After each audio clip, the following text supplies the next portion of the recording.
My name is Ray Mofield. I'm with Shelby McCallum, our other interviewer, and we're visiting over at Lake Haven, and we have a guest for our next program, which is in the tape series for the State Archives in Frankfort, Kentucky, for the Pogue Oral History Library at Murray State University, and for the Marshall County Library.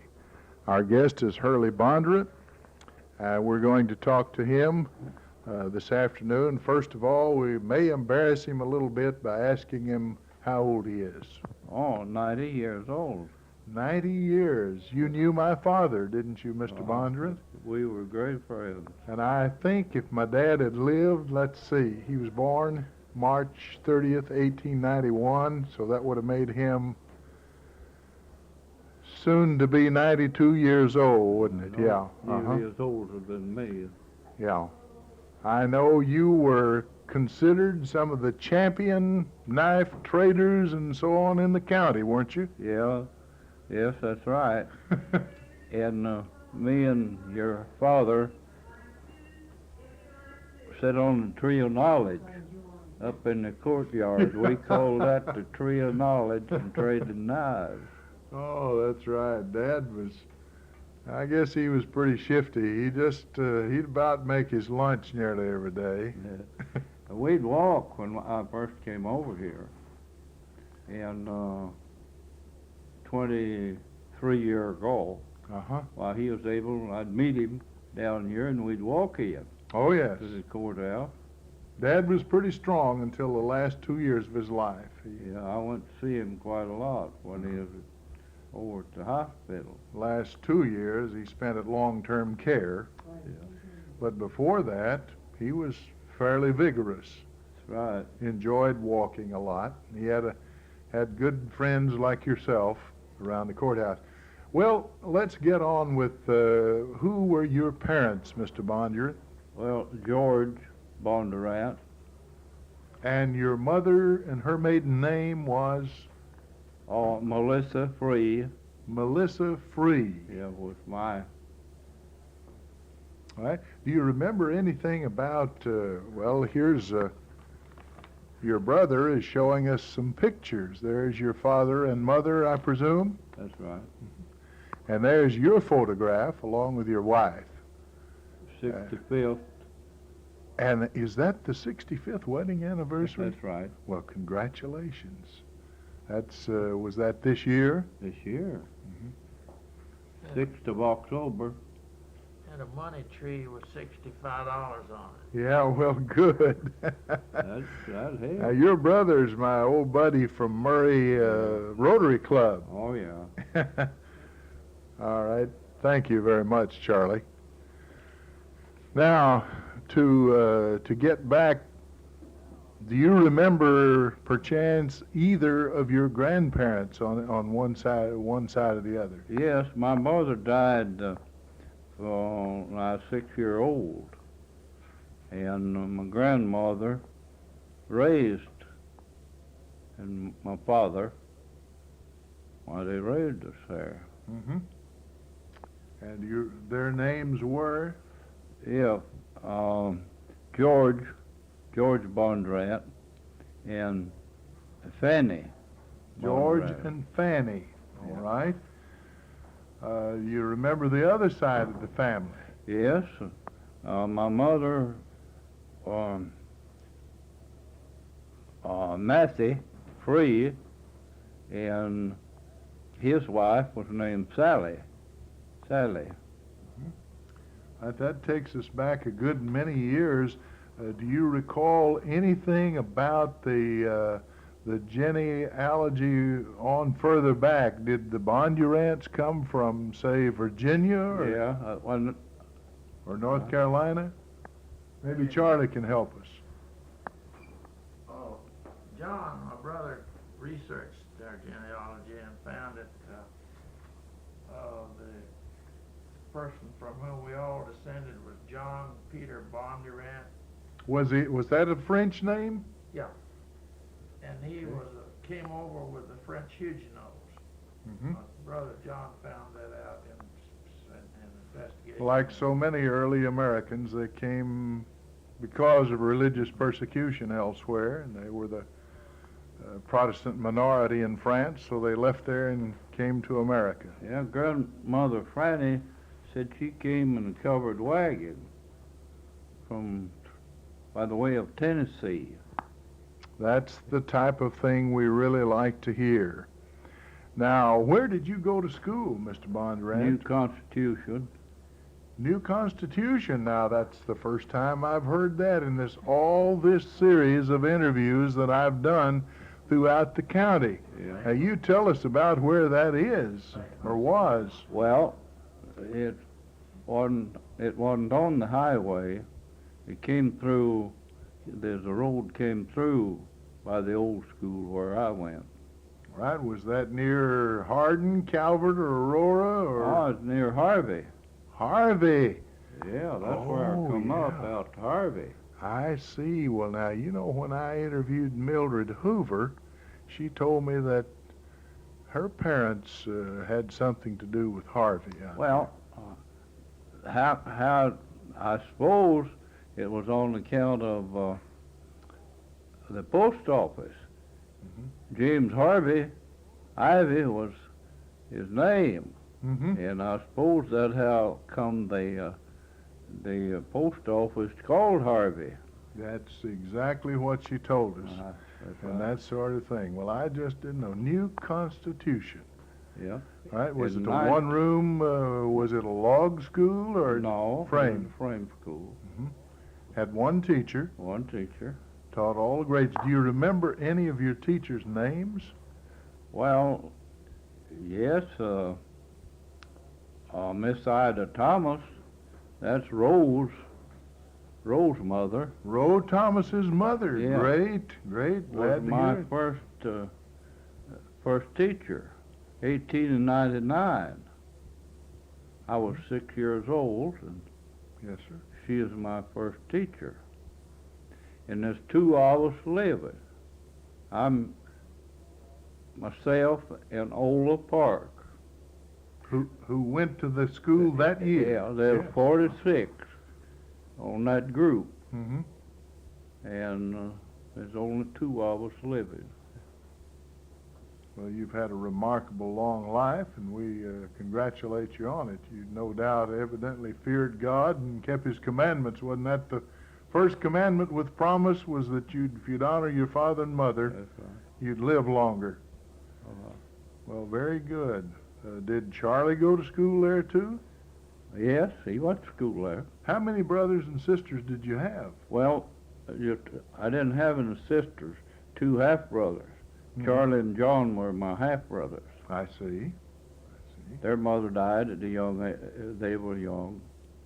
What did you like most in school? Recess? Yeah, recess, recess and the girls. The girls. Oh, boy, that's great. Yeah, well, I heard a song on Shelby's radio station today. It's something about thank God for women. That's right. Life wouldn't be much without them, would it? No. In fact, we wouldn't last very long. The race wouldn't. Did you ever engage in a spelling bee? Well, we stood up 2 and 2 Friday afternoon Mm-hmm. and would spell. Stood up, out on the floor as a spelling bee. I think it was Friday afternoon. I don't know if we called them PTAs back then or not, but I went to No, a I one-room didn't country have a school girl. too, but we did have projects to raise money. And you talked about the girls. Did you ever go to a pie supper? Oh, yeah, I certainly did. Tell us what they did. Well, we had pies and ice cream, and they'd buy a box. And, of course, whoever your name you drew, why, you had to eat with them. And you tried to find out whose box this Well, was? not saying necessary, but I guess I did. Tell you the truth, I guess I did try to find out. And you'd bid a little more if it's a girl you liked? Well, I have known that to happen. Well, great. They'd auction off a cake, too. Yeah. The prettiest girl. Well, where did you meet your wife? Oh, I met my wife, I knew her from a girl up. Did she go to New Constitution? Well, she did later on. Later on, when they moved it out on the highway. She's a little younger than you. Yes. She was, the old school was on my dad's farm. That is, but the 1914, why they put the New Constitution out on the highway. They brought an acre and a half of land from my father. All right. Barnes, where Barnes' location is. Do you remember the first time you ever laid eyes on her? Lay down on my wife? Mhm. Well, yes, Did you think she was pretty? yes. Fell head over heels. Well, not necessarily then. She was a young girl then. Yeah. You had to wait till she grew up. Wait till she goes. I guess. So you didn't just blindly fall in love suddenly and marry without consideration. No, yeah, grew up, got older, you know. Right when you were married, did you have any children? No, no children. Never had any children. All right. Could you tell us anything about your courting days? Was it in a horse and buggy, or? Yes, sir. I'd like to hear a little bit about that story. You like to have a good George Delker, did you? Yes, sir. Bought three. 3 Delkers, 3 Delkers. made in Henderson, Kentucky. It was the world's largest buggy center. Shelby didn't know that, Yeah.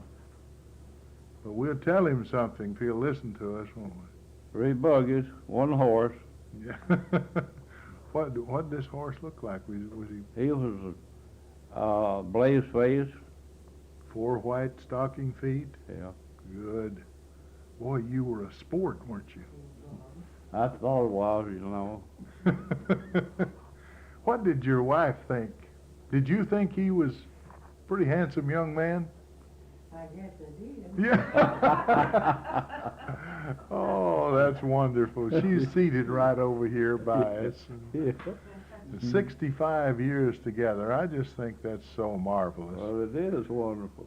Shelby made the observation on one of these tapes that seemingly the courtships were a little longer back then and the marriages were a lot longer too. Well, I had several girlfriends, to tell you the truth.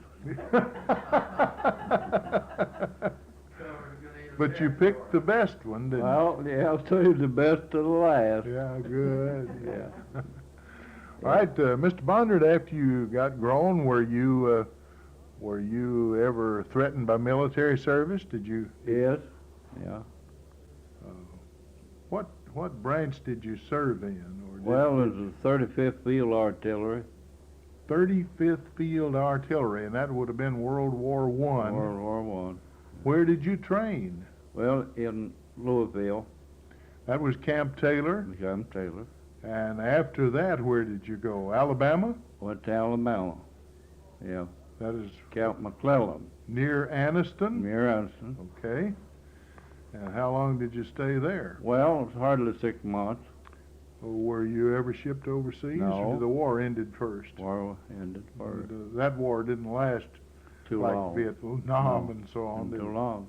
The coaches was there, pulled in to take us out, Mm-hmm. and our mistress was signed. Yeah. All right. She came on down there and got her a job at a cotton mill. Went to work.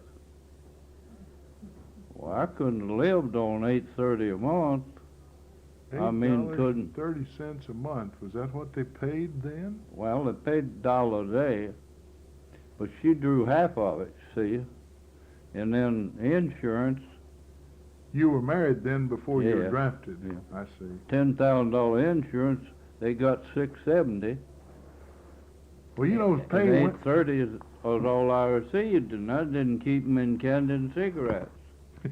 if you were paid $1 a day, that was more than people were paid at the beginning of World War II. Did you know they were only paid $21 a month then? That's right.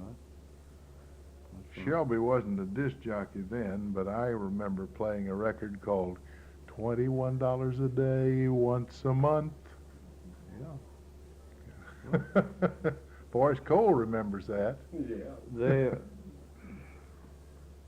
I noticed, went to paying us in bills, them big $1 bills. Horse blankets. Yes, horse blankets. Mhm. It had been silver, you know, Yeah. and so back in them days, why, maybe you bought $1 worth of something and you had a $20 bill. They'd shake you out 19 silver dollars. Wouldn't that be something now? Yeah, I'd like to have them personally, but to carry them around, it'd pull your pants off without suspenders, wouldn't Well, I was grown. It wouldn't pull you one side. it? Yeah.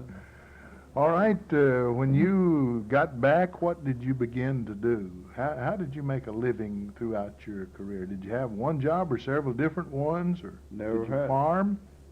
Farmed All right, where was your farm out around Harvey? around Harvey. Was it your dad's old place? No, I bought 40 acres from my dad, up about a mile from Harvey. What did you grow? Tobacco, corn, so on? Tried to outgrow most anything. You grew type 23 dark fired Yes, sir. with hornworms on it as big as my finger, huh? Yes, sir. And we had to pick those scoundrels off back in those days, and didn't have much spraying. 13 months to make it. That's right. Burn a plant bed in January and sell the tobacco February the 1st. I can remember that. You was on his own hands and you was with it about a year. Yeah. Time he grew it and got rid of it. All right, then did you ever do like many West Kentuckians did, fly up and go to Detroit or someplace? Let Forrest go. You let Forrest go, Yeah, let Forrest and you stayed here go. and I stayed here toughed it out in old Cane Tuck. in Marshall County. Yeah. You liked this place, didn't you? Well, yes. Never worked for anybody on my dad and myself.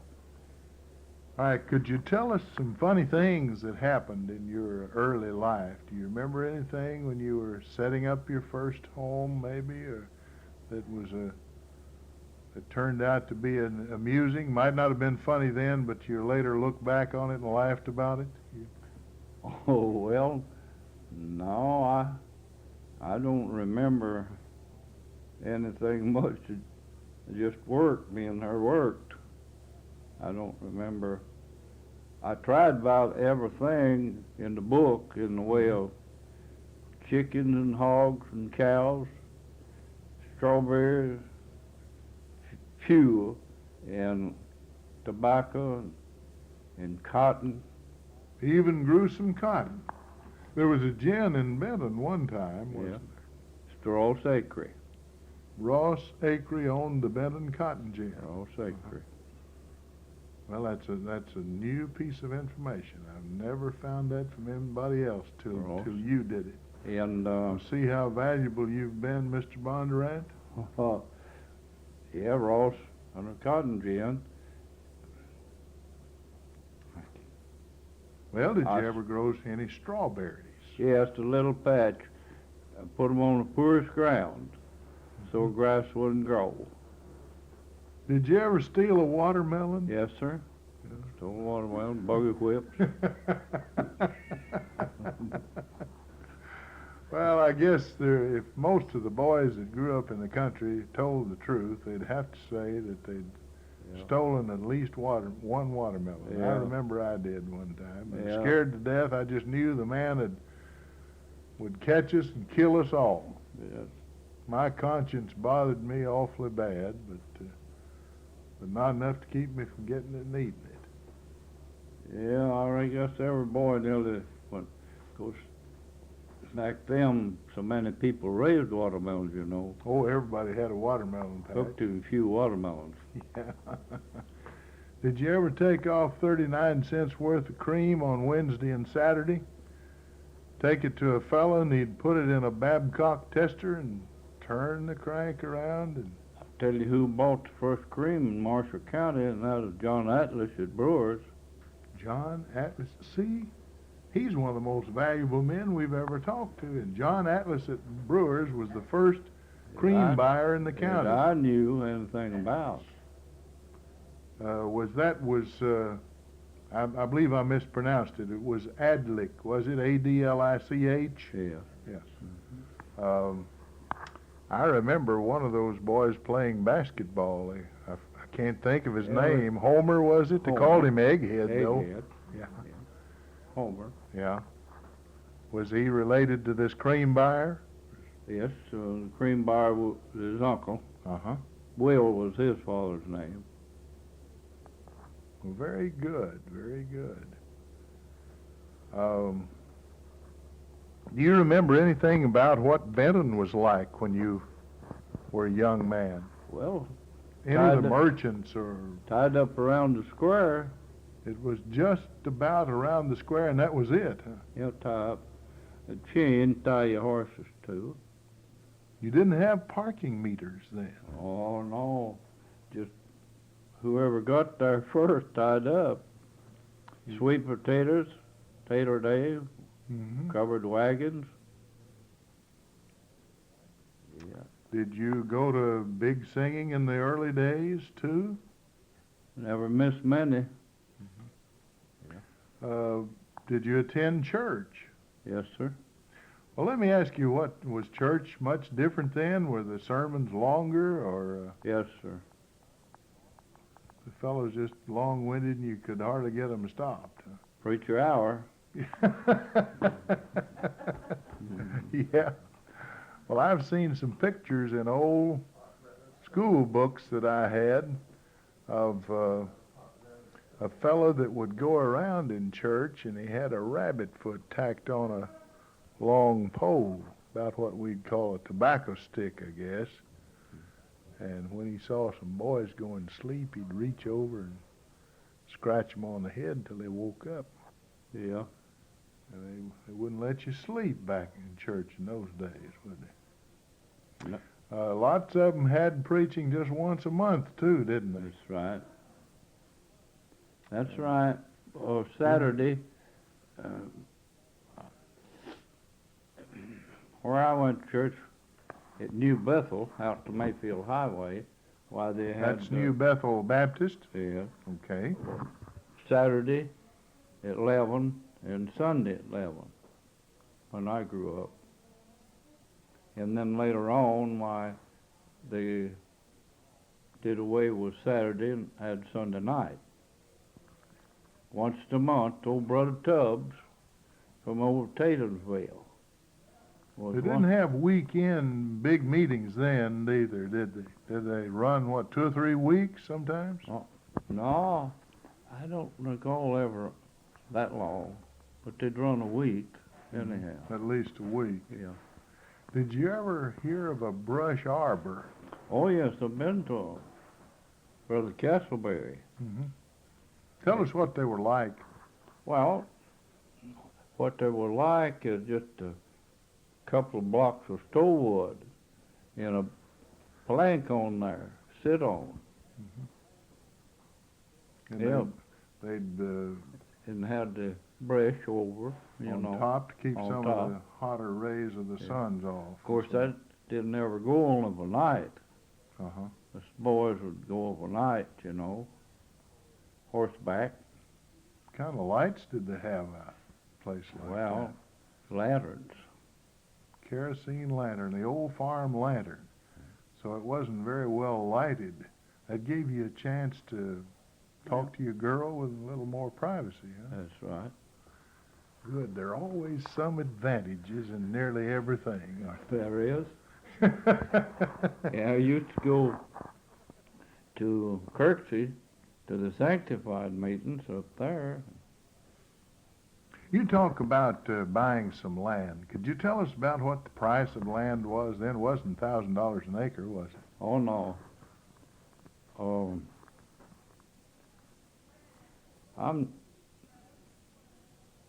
I believe it's only $50 an acre, what I gave my father.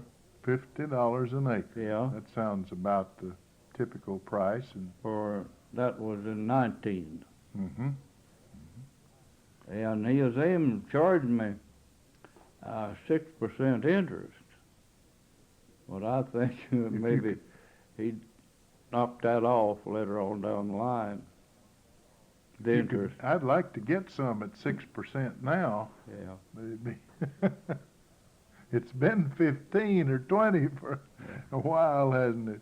Well, back in those days when I come up, why, this men through the country had money to lend, and they'd lend it for, it got to be 10%, you know.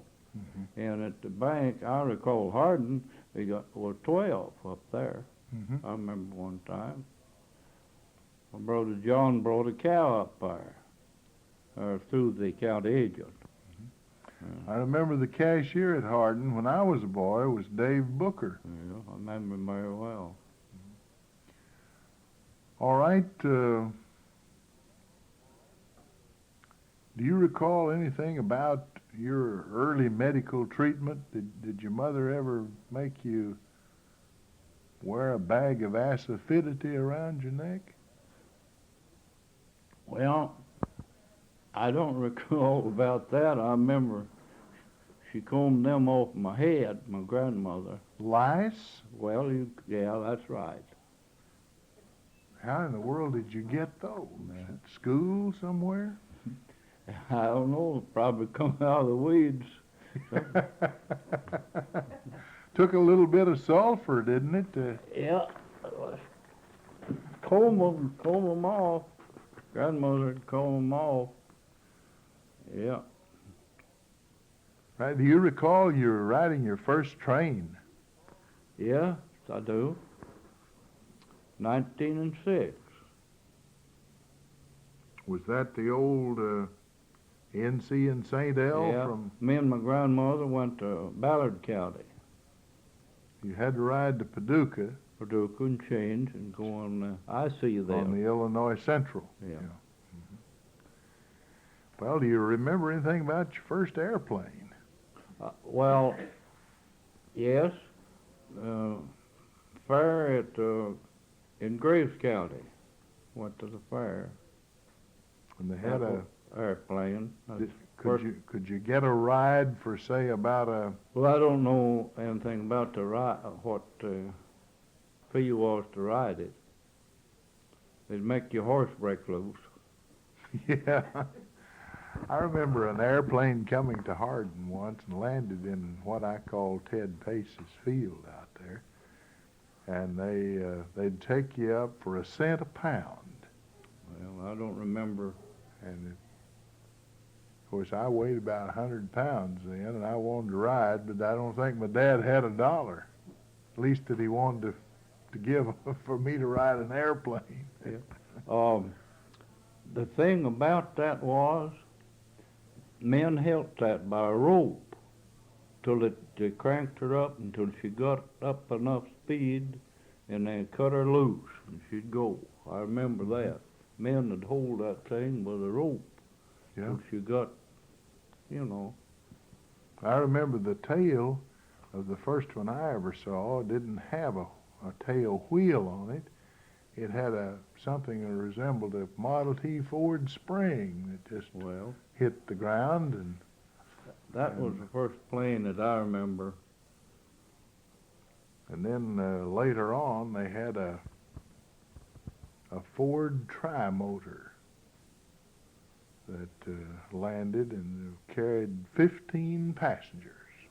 It looked as if it was built out of old corrugated aluminum roofing or something. Yes.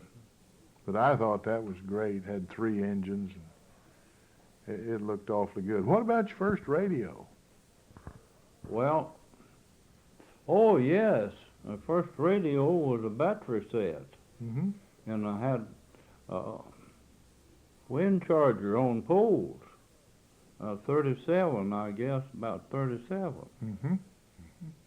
And the wind Yeah, blew and charged the wind. battery, and it didn't cost you anything for electricity. no. Yeah, that's right. That's good. I believe maybe Zenith made one of That's those right. sets. Kenny sold them. Uh-huh. Jim Kenny here in Benton That's right. was one time mayor, so on. And Well, Ford dealer and what have you. that's right. Well, what do you see as having changed the most in life that you can recall since you were a boy? Wages? What were you working for when you hired out in the early days? Well, $1 a day. I didn't hire out too much. Mhm. Father didn't had plenty to do. Plenty for you to do, but if you did, the pay was about $1.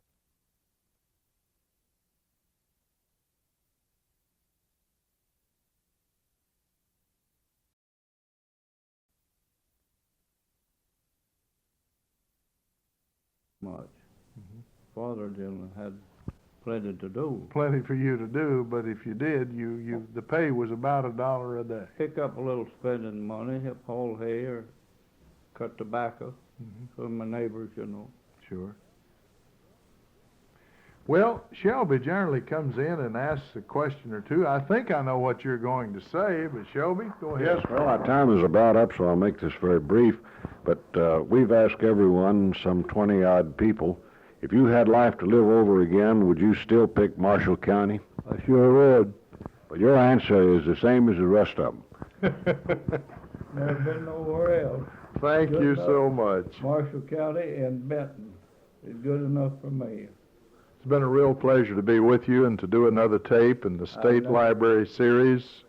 One of these tapes, of course, will be stored in Frankfort for the use of people throughout Kentucky history, one at Murray State University in the Pogue Oral History Collection, and one provided by WCBL Radio as a gift from Shelby McCallum, owner, to the Marshall County Library System. I'm Ray Mofield, and that concludes our broadcast for today.